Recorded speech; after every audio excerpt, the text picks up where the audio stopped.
Hello guys, Susie here and welcome back to Star Stable. If you're new to my channel, make sure to subscribe so you get a notification when I post new videos and click a little bell so you get the notifications right away. We are back in Dino Valley and we're gonna continue the quest that we didn't have time for in the previous episode. And we're also gonna speak to Professor Elsa Einstein today to see what she wants. But first, we're gonna go to Nick and do the quest that we didn't have time for in the previous episode because the helicopter crash and saving life was the priority. Alright, Nick, let's we read all this in the previous episode, so I'm just gonna click very fast through it. So we're gonna take samples from the skeleton and we're also gonna drill some ice cores. Thank you very much. I'm gonna go out there and do the things. And we're not gonna record all the ice cores and skeleton samples because that's gonna take a lot of time. But we can take the first ones-ish. And I hope there will be, again, more around this roar that we heard and the killed the people basically fled. So yeah, we will see. We will definitely see.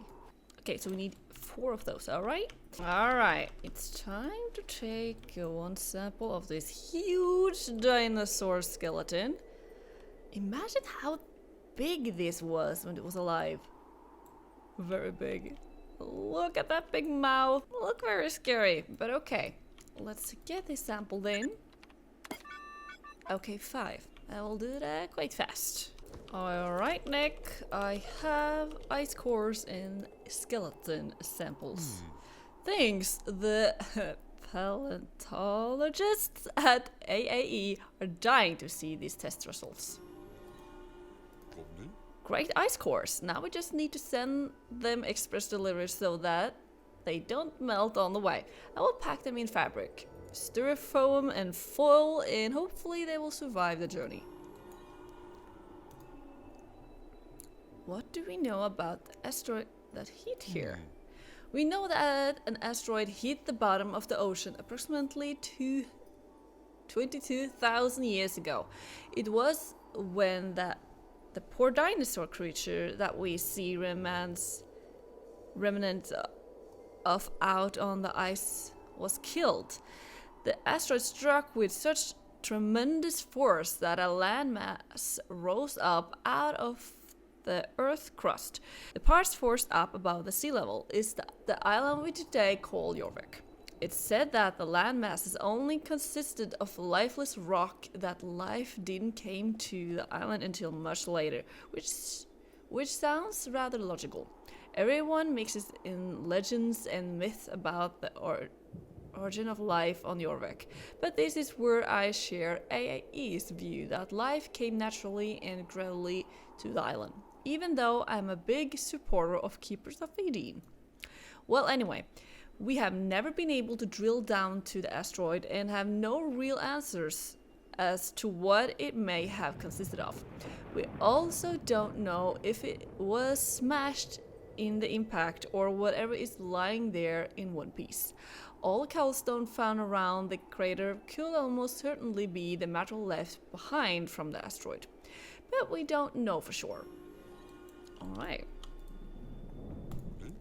There we go. Those samples are all packed into boxes and ready to be sent. Could you try to squeeze them into the outgoing mailbox? It's really important that they get to AAE so that they can see that my work here is in full swing. Alright, I will do that right away. Hope I can do it on horseback. Yes, we can. There we go. Packaged are sent, or at least placed in the outgoing mailbox. Thanks for all your help, Stella. It will be really exciting to hear what AAE has to say about these. He got a clock, perfect, because then we can start with Professor Einstein. Over here. Hello, Elsa Einstein. Nick Stonegran, I see that, as usual. You have used your unstoppable talent for ineptitude to build some kind of camp. How will you ever be able to conduct serious research in this kind of uncivilized setting? We can discuss this issue later. I see that you have a fire burning, and it must be only a matter of minutes before my extremities are frozen to the point that you could snap off a finger. Okay? Nick, before I warm myself by the fire, I must remember to convey the greetings of the board of the university. They want to express their congratulations to you on your discovery of this valley, and they look forward to the first result of your expedition here with great excitement. They also say they will unfortunately not be able to fund your research any further before they get to see some real results.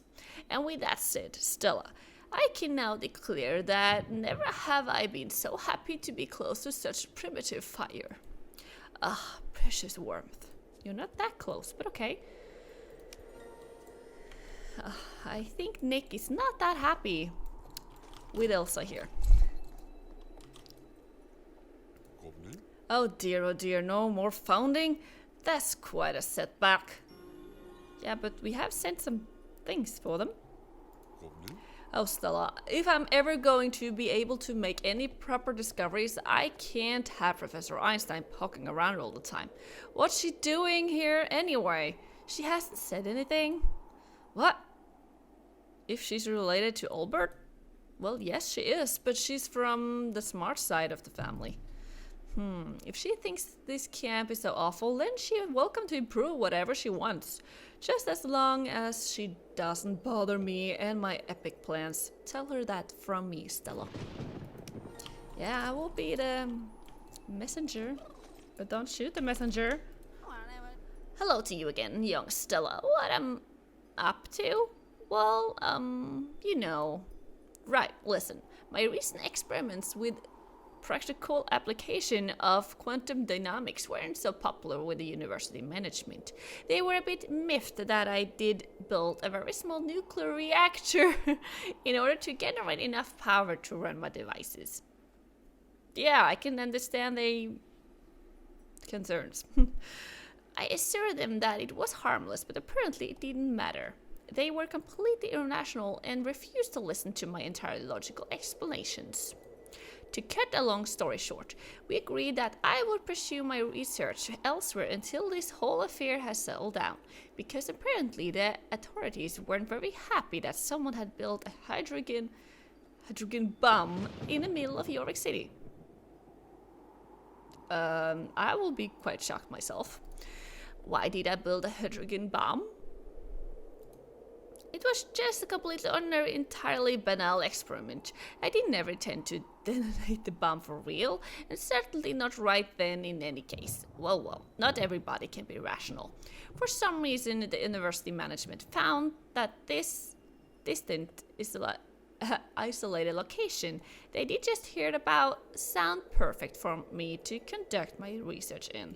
So here I am. Unfortunately, all my equipment was lost in a helicopter crash. So I don't really know what to do now. I can help you. Stella, can you answer me something? How on earth is someone supposed to conduct serious research here? It's like I have taken a one-way trip to the Stone Age. Was that Nick wondered if I wanted to be responsible for the camp? Probably the first intelligent thought to come out of that man in his whole life. I will see to it that this becomes a first-class research facility of the very highest international standard. First, I need to set out a plan. Stella, a pen and paper at once so that the planning can begin. Alright, I will get that, I guess. I see no pen, but obviously there's a pen here, alright. But I can see some paper here. Here you go, Professor Elsa Einstein. Ah, pen and paper. Thank you, Stella. Now let the planning begin. I knew it. Something gonna happen. Ooh, what's going on? Ugh, it's so cold that my brain has almost frozen solid. The temperature must be at least 0 degrees Kelvin. Ugh. Ugh. Look, Stella, the fire's gone out. Stella, don't just stand there. Do something. Get something approximately flammable immediately before we freeze to death.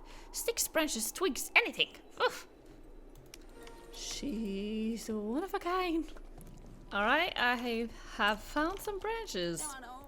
Ugh, you've had twigs? Ugh.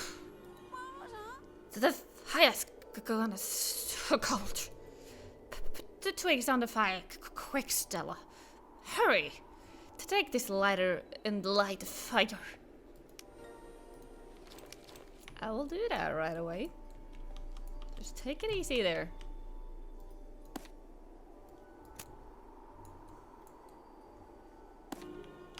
Now the fire is up and going again.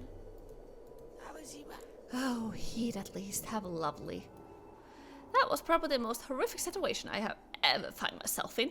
Stella, this is truly a deadly cold, getting right into your joints and deep down in your bones. How can we attract world-leading researchers to this climate? Quiet. Shh. Let me think, Stella. Ah, I got it. You got it. My logical thinking is really on top form today, Stella. Hush now and listen to my plan. The first step that must be implemented is, of course, to mark the way here so that the potential candidates of our research center can at least find their way here. Since the Valley of the Hidden Dinosaur is a technological level comparable to the Stone Age, it is particularly appropriate that we adjust our methods accordingly. Do you understand, Stella? No? Well then, let me give you a suitable Stone Age explanation. Ugh, bring torches, go towards elevator, stick torches in torch holders, ugh, light torches with lighter, ugh, ugh. I'm a human, not a human from several thousand years ago. That was a bit rude, wasn't it, Stella? Yeah. It's this cold that gets me all cranky, sorry. Oh, come on now, off you go. Alright, torches and fire the torches, I guess. Yup, we get torches and lighters. Only one lighter. Never mind.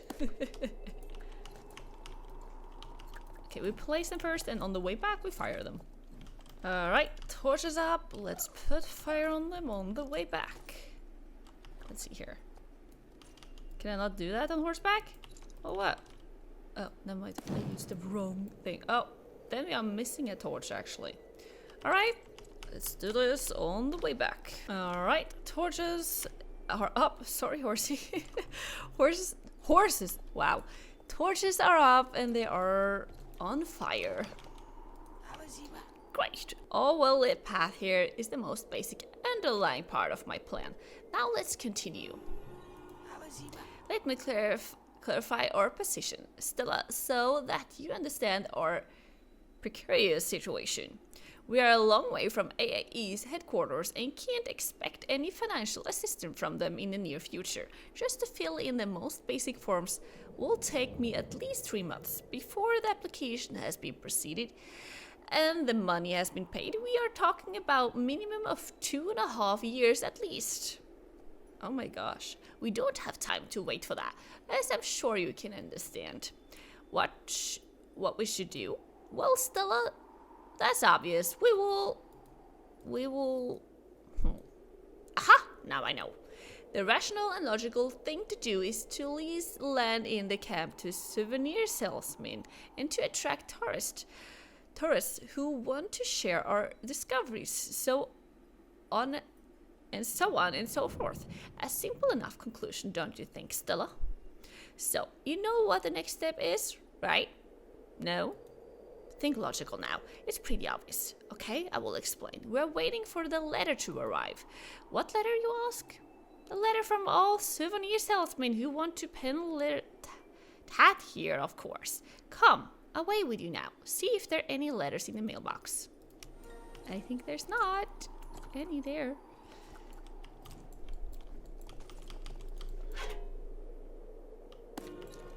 The mailbox is empty, as I thought. Nothing in the mailbox. Most illogical. According to my calculations, the likelihood of something having arrived was almost 100%. Well, that's probably a theory for you. One can never be sure. That's the whole point.